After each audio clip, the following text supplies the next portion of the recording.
Hello, कसे आहेत सगळे? मजेत ना? मजेतच असायला हवं। मी गिरीचे स्वागत करते तुमचं एका नवीन YouTube व्हिडिओमध्ये। आणि आता संध्याकाळचे 5 वाजलेत। मी नुकतीच कॉलेजवरून आले, 5च मिनिटं झाले। फक्त ड्रेस वगैरे चेंज केला आणि म्हणलं आता एक इव्हिनिंग रूटीनचा व्हिडिओ शूट करावा। आणि चला आता मग भरपूर सारी कामं घरात पडली आहेत, त्यामुळे जास्त वेळ घालवत नाही, लगेच कामाला लागते। आणि आज मी संध्याकाळी काय काय करते ते बघण्यासाठी तुम्ही व्हिडिओ पूर्ण शेवटपर्यंत बघा। चॅनलवरती नवीन असाल तर पहिल्या चॅनलला सबस्क्राइब करा आणि माझ्या आधीचे पण काही व्हिडिओ आहेत तर ते पण नक्की जाऊन तुम्ही चेक करा आणि कसे वाटतात मला कमेंट्समध्ये सांगा। तर चला आवरायला घेते। घरी आल्यावर जर सगळ्यात पहिलं माझं काय काम असत असेल तर ते पहिलं फ्रेश व्हायचं आणि घरातला आवरायला घ्यायचं। पटकन मी भांडी घासायला घेत असते रोजच, कारण रोज सकाळी काय होतं मला कॉलेजला जायची गडबड असली की मग भांडी घासून नाही जात, कपडे आणि भांडी तेवढी राहिलेली असतात घरातली। खरंच मला लहानपण आहे ना मम्मी म्हणायची की तुम्ही शाळेला जाताना इतका पसारा करून जाता की तुम्ही गेल्यानंतर माझा 1 ते 2 तास जातात तुम्ही केलेला सगळा पसारा आवरायला। आणि तेव्हा मला असं वाटायचं काय असा पसारा असतो घरामध्ये, थोडासाच तर पसारा असतो, उचलायला असा किती वेळ लागतो। पण मला आता समजतं की घरी आल्यानंतर आहे ना घरात मी अक्षरशः जी वस्तू जिथं ठेवलेली असते संध्याकाळी येऊपर्यंत ती तिथंच पडलेली असते।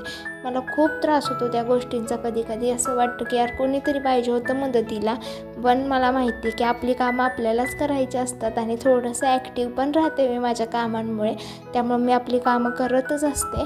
पण खरं कधी कधी खूप माझी चिडचिड होते। कॉलेजवरून दमून आलं ना की थोडंसं जरी आराम केला ना तर नंतर झोपेतून उठल्यावरती त्या गोष्टीचा इतका पश्चाताप होतो ना का म्हणजे असं वाटतं थोडासा आराम केला तरी पण उठल्यानंतर ती कामं आपल्यालाच करायची, त्यामुळे अजिबात थांबायचं नाही, गपचूप कामं करायला घ्यायचं। तर भांडी भरपूर पडली होती, भांडी घासून घेतली आणि बऱ्याच जणांची ना मला तक्रार होती की आहे ना तू फक्त भातच खातेस का, कारण तुझ्या सगळ्या व्हिडिओत सारखा फक्त भातच दिसत असतो, तू चपाती करतेस की नाही। मग आज माझ्या व्हिडिओमध्ये तुम्हाला मी चपाती केलेली पण दिसेल। फक्त चपाती आणि भात असा मेनू का नसतो, ती भाजी कशासाठी असते, रोज काय भाजी करायची ना, हा एक जागतिक प्रश्न झालेला आहे। सगळ्यांच्या घरात हा प्रश्न पडलेला असतो।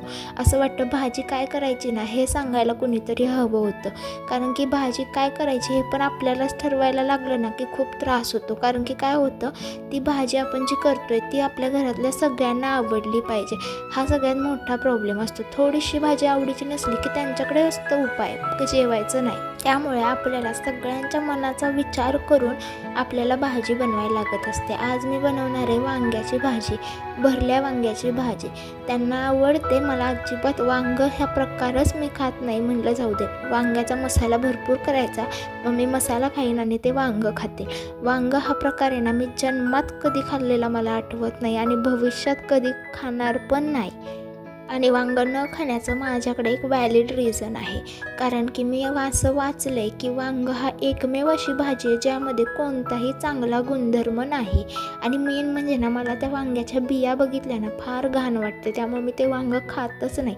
आणि खूप सारी वांगे अशी असतात जी किडकी घाण निघतात, मग त्याच्यामध्ये आळ्या वगैरे असतात, मग कशाला खायच्या असल्या भाज्या, मला तेच काही कळत नाही। आणि ते बघा मी सोनपापडी इतकी खात असते ना तर त्याचा एक फायदा पण मला होतो की असे मोकळे राहिलेले डबे आहेत ना मी असा कचरा साठवायसाठी करते, म्हणजे काय होतं स्वयंपाक करताना किचन कट्ट्यावरती जास्त घाण होत नाही। आता हे बघा हे वांग्याची भाजी करायची म्हणले ना त्याच्या तयारीतच माझा जवळजवळ अर्धा पाऊण तास गेला। तुम्ही बघितलंच माझ्या संध्याकाळच्या भाजीची तयारी आज अक्षरशः लसूण सोलण्यापासून होती। म्हणजे मी नेहमी सगळं करून ठेवत असते रविवारी एकदाच आठवड्याभरासाठी, पण आज काहीच तयारी नव्हती भाजीची, त्यामुळे मी लवकरच स्वयंपाकाला घेतलं होतं। कांदा टोमॅटो वगैरे चिरून एकदम बाजूला उचलून ठेवलं आणि तुम्ही म्हणाल की मी किचन कट्ट्यावरती तसंच कांदा टोमॅटो वगैरे चिरते, तर तुम्ही व्हिडिओ नीट जर ऑब्झर्व करा की मी किती वेळा किचन कट्टा पुसत असते। त्यामुळे मला असं वाटतं की किचन कट्टा खूप स्वच्छ आहे आणि मी जर ताटात वगैरे केलं ना तर ताट सारखं हालत असलं की मग ते पटपट चिरून होत नाही। आणि मध्येच बघा मला शेंगदाणे पण भाजायचे होते आठवड्याभरासाठी, त्यामुळे मग मी ते पण भाजून घेतलं, म्हणजे स्वयंपाकात अशी छोटी छोटी कामं तर माझी सुरूच असतात। लगेचच वांगी पण चिरून पाण्यामध्ये भिजत टाकली आणि मसाला करायचा होता, मिक्सर नसल्यामुळे ना खूप वेळ लागतो मसाला वगैरे करायला, त्यामुळे मग पहिल्यांदा शेंगदाणे मी कुटून घेतले आणि त्याच्यामध्ये किसलेलं खोबरं टाकलं, कोथिंबीर टाकली, लसूण टाकला आणि त्याचा एक मसाला केला आणि म्हणलं आता झालीच सगळी तयारी तर लगेचच आपण स्वयंपाकाला पण लागावं. मग पहिले तेलामध्ये जिरे, मोहरी आणि हळद टाकली आणि त्याच्यामध्ये सगळा मसाला टाकून व्यवस्थित भाजून घेतला.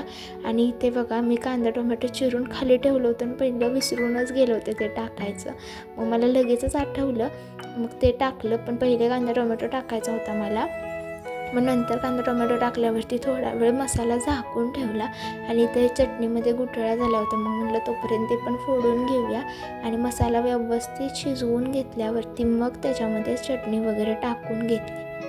मसाला एकदम व्यवस्थितपणे भाजून झाला आहे बघा, त्याला मस्त असं तेल पण सुटलं आहे. मग त्यामध्ये वांगी सोडून घेतली, मस्त अशी वांगी व्यवस्थित मसाल्याने कोट करून घेतली. वांग्यांना मध्ये मध्ये चिरा पाडून घेतल्या होत्या. मस्त अशी वांगी कोट करून घेतली आणि थोडंसं पाणी टाकून झाकून ठेवलं मस्त शिजायला. एका गॅसवरती एकदम बारीक फ्लेमवरती वांगी शिजायला ठेवली आहेत. म्हटलं इकडे मस्तपैकी चपात्याची कणिक पण भिजवून ठेवावी, म्हणजे थोड्या वेळाने बरोबर चपात्या लाटायला येते. इकडं पीठ भिजवून घेत होते आणि तेवढ्यातच मोबाईलचं चार्जिंग संपलं. पीठ भिजवून ठेवलं आणि मोबाईल चार्जिंगला लावला आणि बाहेरच्या खोलीतला सगळा पसारा आवरून घेतला. सगळा पसारा आवरेपर्यंत पीठ पण एकदम मस्तपैकी भिजलं होतं. मग आल्यावरती त्याला व्यवस्थित असं तेल लावून थोडंसं मळून घेतलं आणि ते चपात्या लाटायसाठी एकदम रेडी होतं. संध्याकाळचं बघा मी फक्त 3 चपात्या करते, त्यात पण अर्धी तू खा मी खा असं होणार, कारण की एक चपातीपेक्षा जास्त तर काही रात्री जातच नाही. आणि कधी कधी तर असं होतं की मी चपात्या करते आणि ते म्हणतात की मी आज काही चपाती खाणार नाही. मला खरं राग येतो, पण मी त्यांना खूप ओरडून संध्याकाळी एक तरी चपाती खाल्ल्याशिवाय मी भात देणारच नाही असं धमकी देऊन सांगते आणि एक चपाती खायलाच लावते.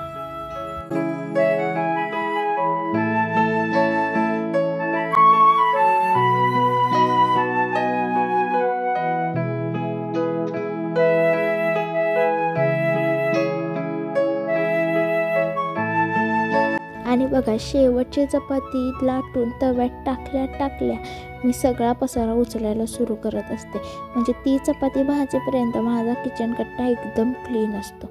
अशीच जर पटपट एकाबरोबर एक कामं केली ना तरच ती पटपट कामं होतात. चला स्वयंपाक झालाय आणि आता व्हिडिओचा तो पार्ट आलाय जो तुम्ही ठरवलं तरी स्किप नाही करू शकत, कारण की इथे मी बनवते एक क्राफ्ट. म्हणजे माझ्या डोक्यात काय बनवायचं ते होतंच, पण कशावर बनवायचा हा खूप प्रश्न चालू होता डोक्यामध्ये. आणि तेवढ्यात माझं लक्ष या बॉक्सवरती गेलं. मग मला बड्डेला जी साडी मिळाली होती त्याचा हा बॉक्स होता. मी तो साडी शिवायला दिले.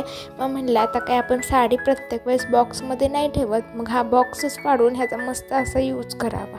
मग मी बॉक्सवरती एक हर्ट काढून घेतलं आणि पहिलं त्याच्या चारही बाजू कट करून व्यवस्थित त्याला चौकोनी शेप दिला. आणि व्यवस्थित चौकोनी ते झाल्यानंतर मी त्याच्यामध्ये एक मध्ये हार्ट काढलं होतं. आणि खरं तर बघा हार्ट काढायची सवय पण नाही मला, पण ते त्यामुळे जास्तच मोठं झालं होतं. आणि मग मी काय केलं, रोज डेला ह्यांना जे रोज दिलं होतं ना त्यामध्ये जे पेटल्स राहिले होते ना ते म्हणलं वाळायच्या आधी आहे ना ते मस्त असे ह्याच्यावरती चिटकवून घ्यायचे. असं मी एक माझ्या डोक्यामध्ये इमेज तयार केली होती की मला असं बनवायचं आहे म्हणून, आणि तशाच पद्धतीने मी ते बनवत होते. पण काय झालं, मी जेव्हा पेटल्स प्लेस केले तेव्हा मला जाणवलं की मध्ये मध्ये खूप जास्त पांढरी जागा राहते. मग म्हणलं की हर्ट आहे ना आपण रेड कलरने पेंट करूया, म्हणजे जेव्हा आपण पेटल्स लावू तर मध्ये जी जागा राहिली ना तरी पण तेवढं दिसून येणार नाही. मग मी पूर्ण व्यवस्थित हार्ट रेड कलरमध्ये पेंट करून घेत होते आणि निवांत माझ्या मैत्रिणीचा फोन आला होता. तिच्याशी बोलत बोलत माझं काम चालू होतं. आणि खरं तर आहे ना मला असे काही क्राफ्टचे वगैरे कामं असतील ना मला अजिबात कंटाळा वगैरे येत नाही. आणि निवांतमध्ये माझं काम चालू होतं. आणि हार्टचा शेप बघा मला किती जास्त सुंदर आला होता, खूप मस्त आला होता. फक्त एकच चूक झाली की खूप जास्त मोठं झालं ते, त्यामुळे मला ते पेटल्स आहेत ना व्यवस्थित असं भरून लावायला पुरले नाहीत. किंवा मला ना माझ्या चुकीतूनच भरपूर गोष्टी समजल्या की मी असं करायला हवं होतं तसं करायला हवं होतं. पहिले काय झालं, मी पेटल्स लावायला घेतले आणि ते एकदम जास्त प्लेन असे मी लावत होते. ते सगळं लावून झाले, बाजूची जी लाईन होती ना ती तर खूपच भारी बसली होती, पण जेव्हा मी मध्ये लावायला घेतलं तेव्हा ते खूपच अंतर दिसत होता. व्हिडिओमध्ये खूप छान दिसतंय ते, पण समोरून आहे ना माझ्या डोक्यात जशी इमेज होती ना ते तसं दिसत नव्हतं. त्यामुळे माझं मन आहे ना थोडंसं नाराज होत चाललं होतं. पण म्हटलं नाही, ट्रस्ट द प्रोसेस, आणि मी ठरवलं की यालाच एकदम व्यवस्थित करायचं. आणि बघा काही जादू करून टाकली मी, आणि बघा किती जास्त सुंदर दिसत होतं ते. आणि आता हे फक्त मला भिंतीवर लावायचं होतं. ते भिंतीवर लावायची सुद्धा इतकी घाई, मला लगेचच गादीवर खुर्ची टाकली आणि मी नेमकी बाहेर गेले होते. तिकडून येताना रेड कलरचा सेलोटेप घेऊन आले होते, आणि तो रेड सेलोटेप भेटल्यावर तर आनंदच माझा वेगळा होता. म्हणजे मला आता असं वाटायला लागलं की खूप छान दिसणार. आणि बघा ही भिंत तुम्ही ओळखली असेल, ही तर मी 4 आधी छोटे छोटे कोट्स लावले होते, ड्रीम, बिलीव, ट्राय हार्ड आणि होप असे. म्हटलं आता ते खूप जुने झालेत, मग ते काढून टाकावं आणि तिथं थोडंसं आता हे हार्ट शेपचं हे केलं आहे हे लावावं. आता इकडे जे फोटो आहेत ना तिथे पण मी काहीतरी करण्याचा प्रयत्न करणार आहे. आणि बघा किती जास्त छान दिसतंय. जसं व्हिडिओत दिसतंय ना त्यापेक्षा जास्त समोरून ते खूप सुंदर दिसत होतं, आणि यांना तर ते खूप आवडलं. मी त्या हार्टच्या बाजूने पण खूप छोटे छोटे हार्ट्स काढले होते, आणि ते खूप जास्त छान दिसत होतं. माझी भिंतीला एकदम शोभा आल्यासारखं झालं होतं. आता ते पेटल्स वाळणार आहेत मला माहिती आहे, पण जितक्या दिवस टिकेल तितक्या दिवस टिकेल. मग त्यानंतर मी त्यातच काहीतरी दुसरा जुगाड पण करेल. रात्री मस्त असं जेवण करून दिवस संपवला, आणि माझा व्हिडिओ पण मी इथंच एंड करते. व्हिडिओ कसा वाटला मला नक्की कमेंट्समध्ये सांगा. व्हिडिओला लाईक करा, चॅनलवर नवीन असाल तर सबस्क्राईब पण करा. तोपर्यंत बाय.